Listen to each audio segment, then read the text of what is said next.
Il existe un phénomène étrange, discret, mais bouleversant. Des personnes seules, au bord de la mort, disent avoir été accompagnées par une présence invisible.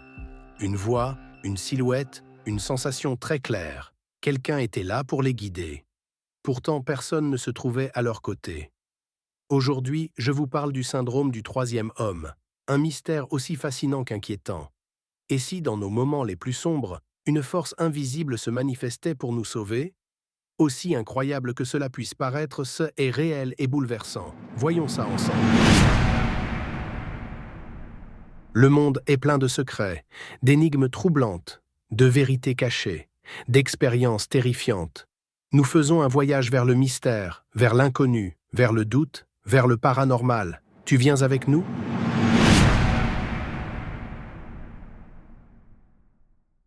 Les explorateurs polaires, Peter Hillary et Anne Bancroft, rapportent avoir vécu ce phénomène. Une étude de cas impliquant des aventuriers révèle que le groupe le plus important à faire part de cette expérience est celui des alpinistes, suivi des marins solitaires et des survivants de naufrages. Viennent ensuite les explorateurs polaires. Une expérience similaire est documentée par l'alpiniste Joe Simpson dans son livre de 1988 La mort suspendue, dans laquelle il raconte son expérience de mort imminente dans les Andes péruviennes. Il décrit une voix qu'il a encouragé et dirigé alors qu'il rampait vers le camp de base après avoir subi une blessure à la jambe en haut de Ciula Grande et être tombé d'une falaise dans une crevasse. Certains journalistes ont lié cela au concept d'ange gardien ou d'ami imaginaire.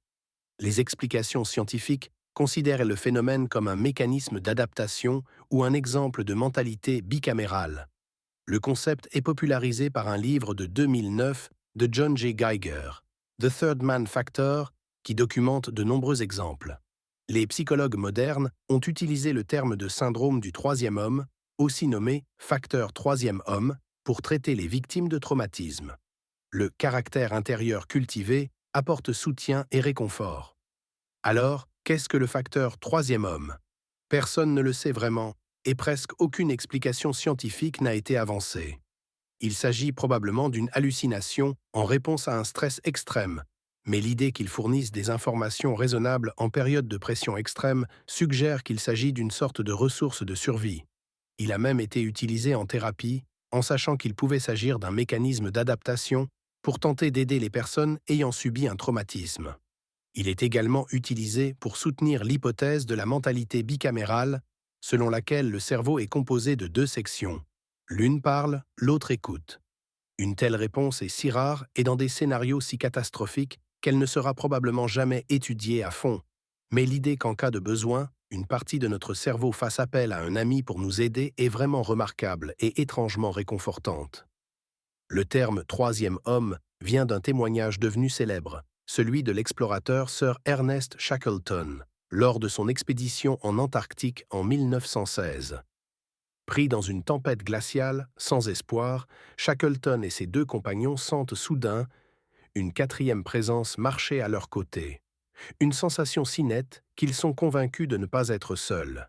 Depuis, ce phénomène a été rapporté par de nombreux alpinistes, naufragés, astronautes et survivants d'accidents. Tous décrivent la même chose. Une entité invisible mais bien réelle, les guidant, les encourageant, parfois même les parlant. Prenons le cas de Ron DiFrancesco, l'un des rares survivants du World Trade Center le 11 septembre 2001. Prisonnier dans la tour en feu, il sent soudain une main invisible le pousser, puis une voix lui dire « Cours ». Il obéit sans réfléchir et sort vivant de l'immeuble quelques secondes avant son effondrement. Autre cas, l'alpiniste Reinhold Messner, premier homme à gravir l'Everest sans oxygène. Lors de son ascension, à bout de force, il perçoit clairement une présence à ses côtés. Pas menaçante, mais calme, protectrice. Il raconte que cette présence l'a aidé à tenir. Et il y en a des dizaines d'autres. Tous décrivent un phénomène rassurant, bienveillant, souvent humain, parfois ressenti comme une personne disparue. Alors, que se passe-t-il réellement? Hallucination? Mécanisme de survie du cerveau? Certains scientifiques pensent que c'est une création neurologique face au stress extrême. Le cerveau, isolé, épuisé, créerait un compagnon imaginaire pour ne pas sombrer dans la panique ou la folie. Mais d'autres y voient un phénomène bien plus mystérieux, un guide spirituel, une conscience parallèle, voire une intervention divine. Certains chercheurs en parapsychologie parlent d'une connexion avec l'invisible, une entité qui ne se manifeste que lorsque la vie ne tient plus qu'à un fil. Qu'on y voit un miracle du cerveau ou une manifestation surnaturelle, le syndrome du troisième homme reste un mystère. Et vous, si un jour vous vous retrouviez seul, perdu, prêt à abandonner, est-ce que quelqu'un viendrait vous aider? Peut-être que cette voix, ce murmure, n'est pas si imaginaire que ça. Merci d'avoir regardé. Si cette histoire vous a plu, laissez un like, abonnez-vous pour d'autres mystères et dites-moi en commentaire, croyez-vous aux présences invisibles?